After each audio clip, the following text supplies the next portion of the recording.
Here's a fun little tidbit. Circuit boards harvested from an old laptop or DVD player make great walls for your sci-fi terrain. All the greeble is already built in. This and other tips in today's project.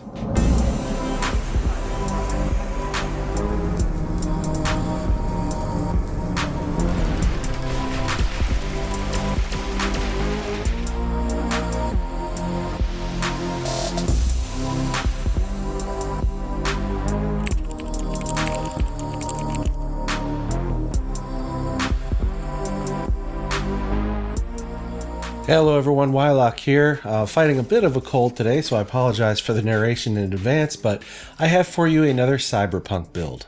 This is a bar or club which I have dubbed the Matrix, and it looks awesome under normal lighting as well as no lighting. Yeah, look at that. Look at it. Nice.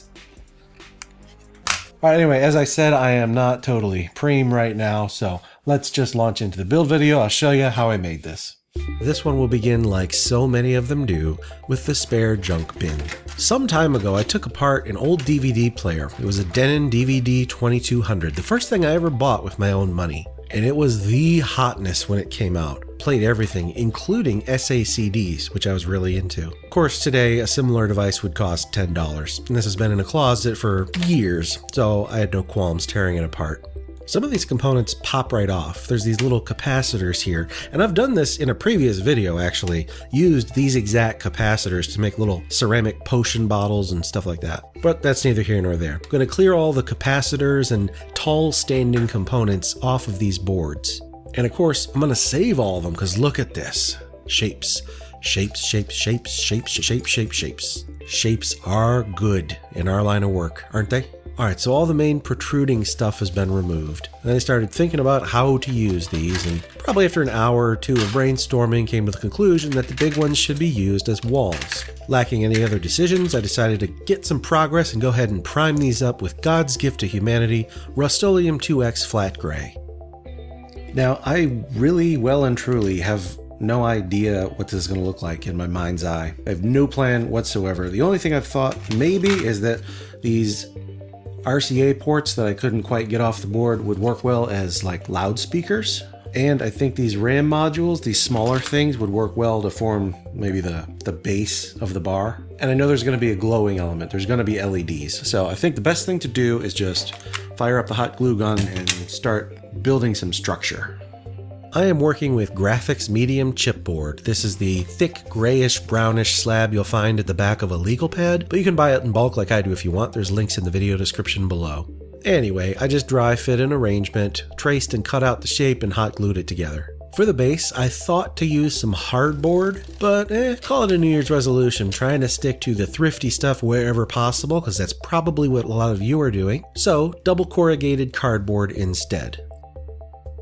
Okay, with structure done, I put that aside and worked on the centerpiece of this thing, the bar.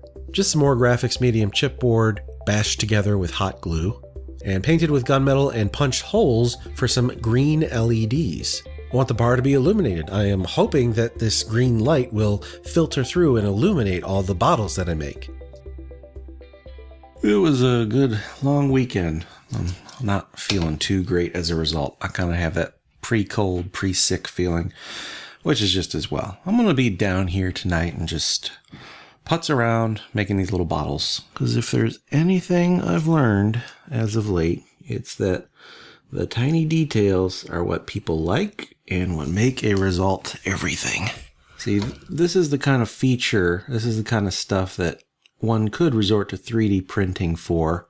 Part of my whole mission, like the thing that people have said they like about the channel, is that we use 3D printing very minimally. Basically, whenever a company reaches out and I'm in the mood to get a free printer, I'll say, yeah, sure, I'll feature it. But other than that, let's craft stuff. Let's do it by hand. This is also sort of good practice run for making potions and stuff in my D&D terrain. Over the years, I've changed how I've done that. I began with them way out of scale. Like, these rainbow beads are, you know, they're really cool, but they're the size of a miniature's torso if you're going by scale.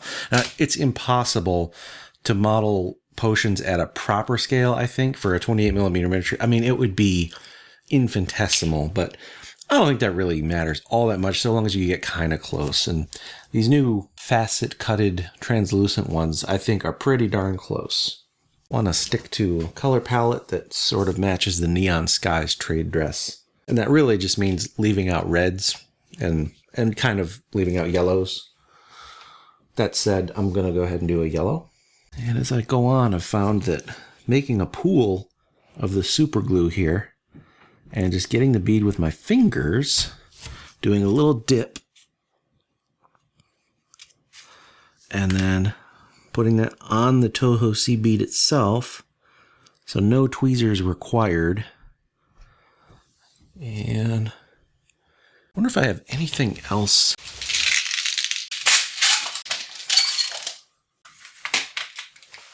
Maybe these capacitors, resistors. Yeah, why didn't I think of that before?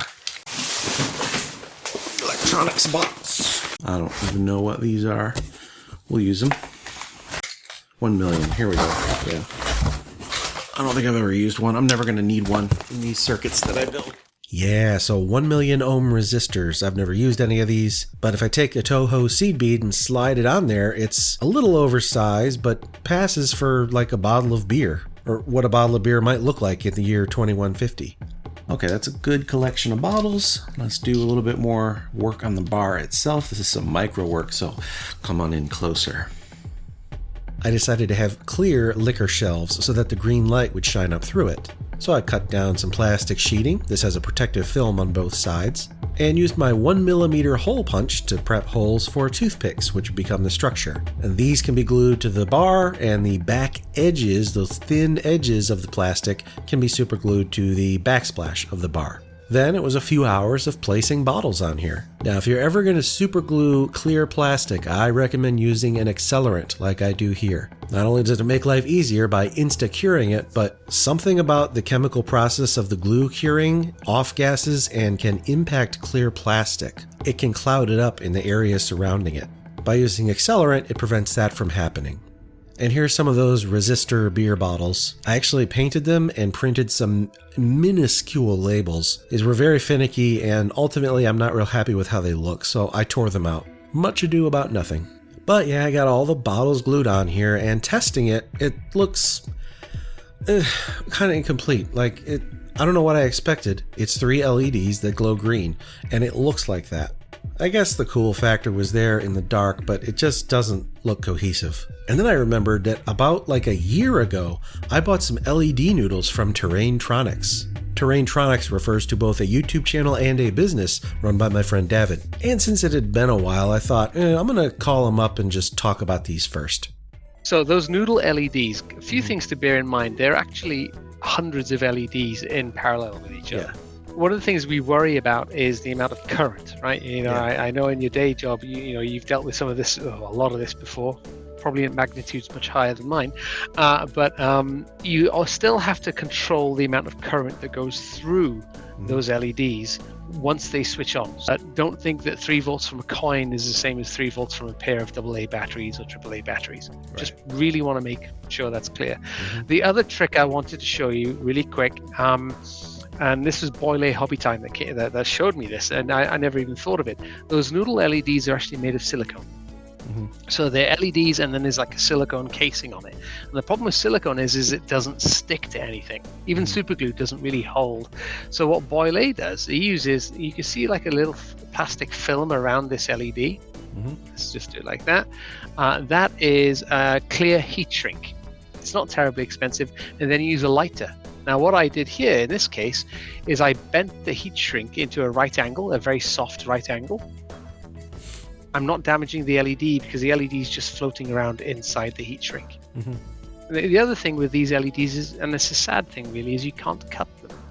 You can't cut them to light. So you end up having to kind of tuck away the excess. Yes. EL wire, which is the alternative to this, you can cut, which is quite nice. But it's not as bright, and EL wire has a big control box, and if your ears are particularly sensitive to it, you can hear it whine. You'll hear this little high pitch wee I can't even get that high, right? But and yeah, I find that particularly annoying. So that's why I'm LEDs over EL wire. Right. Yeah, the inability to cut is a thing you kind of have to design around and buy the lengths that you want. Here is a piece of 3D printed terrain. Now, what I have this going to here, and we'll talk about circuit boards now. These are 2 Conway Castle boards. These are the most popular Terraintronics products I have. Okay. And these drive 4 LEDs each. So there's 1, 2, 3, 4, 5 here. Can you tell I was cursing in my layout? When I realized there's 5 and my boards only do 4. So I've actually got 2 of them next to each other, and the battery is driving that. And the joy of doing that is that these have individual brightness controls on them, so I can dial in the exact brightness that I want. The noodles themselves are actually a little bit of a nuisance to solder to. So what I do is I will take some wire wrap wire, which is the really thin 30 AWG stuff, and I'll loop it in circles around the end of the connector, and then add a blob of solder. I found that to be the most reliable way of soldering onto this thing because the metal itself is so flimsy. Yeah. I don't know what solder is, but that's fine. Solder. You do live in Texas now, right? So. Yes. Yeah. All right. So you got all of this on Terraintronic. Terraintronics, one word, no dashes. Terraintronics, one word. Terraintronics.com. Great. Yep. Come on to the channel. The channel's got a lot of tutorials. I know you've done a lot of great soldering tutorials, Ashley, and there's a whole bunch of other ones where people show how to do wire wrapping, and that's where you can do it without soldering in many cases. Noodles require a little solder, but regular LEDs, no soldering was done at all. It's just wire wrapping. Yeah. Okay, I got enough. I think I can get back to work now. Thanks, man. Fantastic. So I took a green noodle and gradually snaked it back behind that back row, punched some holes and ran it underneath as well. I didn't want to waste all that excess, so I cut away a portion of the base and set it back a little bit. So now I have some glowing up top and running under the bottom. I just didn't want to waste the opportunity with that extra length. Now, David mentioned EL wire, and here is some. This is a cheap kit for $3.50 that I got from the hobby store. It was on clearance. And it does come with this big honkin' control box. It can be cut to the desired length, but the brightness is indeed not anywhere close to the LED noodles. I mean, it's not even close. But for this project, I'm thinking, that's okay. Maybe I'll have some different intensities. There are even different shades of green, and that's alright too. It could serve to benefit the piece. So I resolved I was going to use both, and for the time being that was good, so I set that problem aside, got back to working on the floor. I want one portion in the middle of the floor to be cut away, and there be like an island in the middle with more tables and chairs. To create that depth, I used more double corrugated cardboard. And then I blacked out the entire foundation. I'm brushing on black here, but not shown, I switched to black spray paint pretty quickly. Then it was time to do the walls. I used 3 shades of blue, overbrushing very heavily with the dark color, medium dry brush with the middle, and a light touch-up with the light color. Literally as basic as you can get for color grading. And it was during this step that it occurred to me I had inadvertently conjured up the themes of the Matrix movies. Scenes that are within the Matrix have a greenish tint, scenes in the real world tend to be blue. And those are the 2 colors I've got going on here, and that's when I thought to myself, I'm gonna name this club The Matrix. Funny how well that works out. But yeah, look at all those chips and resistors, all that greeble on the circuit boards does all the work for you. You get a nice sci-fi, cyberpunk, grungy texture on the wall for absolutely no effort. Now this is miniature terrain for a game, so playable area for miniatures matters, and I want it to be a little more interesting. So for the partial second level, it's just double corrugated cardboard sandwiched between 2 shapes of graphics medium chipboard. This also created a channel through which that EL wire will be glued later. And speaking of which, I decided to do that next. So after about 3 hours and 4 beers of planning, I punched holes strategically all around this piece to stitch through this EL wire and chase corners with it and get into all the nooks and crannies and give it the best shot I could at illuminating the scene with a bit of green. I did not cut it to length. I didn't need to. I just kept finding more routes to put it through, punching more holes, running it all over the scene where I could, and by the end I think I only chopped off like a couple inches. I don't know if it gets brighter if you chop it shorter, but whatever. Now the recessed area around the island, I had made it an inch wide so that miniatures could set down in there if they wanted. And I was going to add more greeble or grating down there, but then I changed my mind and just used more of that plastic sheeting. I think the jet black with the glowing green up through this glass floor is going to look sweet. Some other easy details. I'm going to need a door. So this is a door from some kind of kit from a Five Below type store. I'm going to glue that and paint it. And here's some buttons and some anchors. At least I think they're anchors. They're very unusual. They're 5-sided. But my thought was cut it to height, glue them together, and I have bar stools. However, the buttons are way too big for scale. So thought about what other solutions there might be. So as far as proper scale, what would match the of a 28mm miniature? And I settled on a hole punch of graphics medium chipboard. That's just about perfect. And here's some drywall mesh. I laid out a strip of this and painted it with gunmetal and carefully chased the perimeter of the second floor with it. Now here is, I think it's a pen ink refill. It was on clearance at the craft store years ago. This piece I had painted and washed for some other project, not used it in that project, and saved it ever since. This will be the post for the stairway. So for the stairway, it's once again back to graphics medium chipboard. I cut a bunch of trapezoids, used a hole punch at the end of each, and threaded them onto the pole. Now I have a spiral stairway going up. Kind of has a chaotic, jagged metal, fractal, computerish look. Now for the bar and for all the horizontal surfaces, all the tables, I'm using all those smaller circuit boards, RAM modules, that kind of thing. I painted these up exactly as before. I also used those same anchors that will form the bar stools as supports for all these tables. Now to paint them, I began with Electric Lime. This is from the Army Painter Warpaints Fanatic line. Army Painter is a friend of the channel and they make the best damn paints on the planet in my opinion. But I based these with 2 coats of Electric Lime. And then this Data System Glow specialty. I've been wanting to use this ever since I opened the box. It's intended as basically a fluorescent green wash. And I gotta say, it does just that. It does not dry subtle. It's a fluorescent green.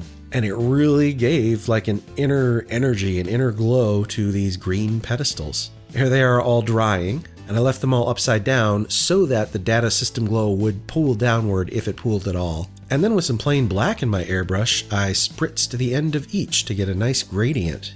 And yeah, sick. That is Cyberpunk. That is the Matrix right there.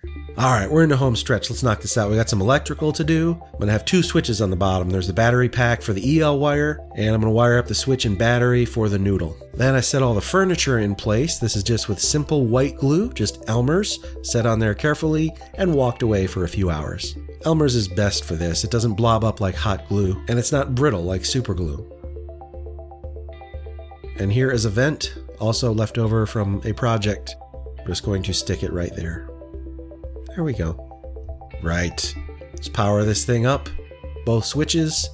And need to figure out the best lighting for filming this to show it off to you. I think I will leverage one of the features of this workshop I showed off to you a few videos ago. I can set the ceiling to whatever color I want. So here we go. I'm going to do a few shots with no background lighting and a few with behind the camera lighting. I am ecstatic about this result. I must say, before all the furniture was in place and it was just dull gunmetal slabs of floor and I could not figure out how to make them look cooler, I was getting kind of depressed. I was going to pitch the whole project. I was like, I don't know how to make this look good, but I saw it through. And that's my advice to you. When you get to that phase, and it will happen, just see the project through. Once more stuff is there and it can overwhelm the eye with things to look at and explore, the project immediately transforms into something new. Now, this is terrain made for the Neon Skies tabletop role-playing game, so I'm imagining that the take cover zone would be anywhere on the second floor, hold would be on the island, flee would be next to the door, and skirmish would be anywhere else, basically out in that open L shape in the front. Those would be the 4 maneuver zones if you're running combat in this club.